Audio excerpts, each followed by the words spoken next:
Good morning, good morning. Dito ngayon tayo sa Falmouth, United Kingdom, British. Yan.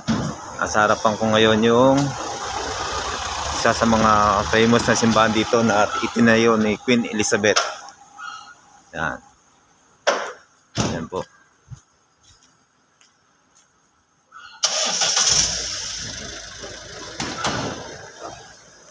Yan tinatawag ng Falmouth Parish Church. Yan.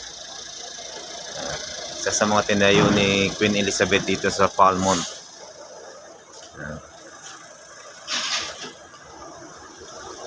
So guys, isang mapagpalang umaga po ng lahat.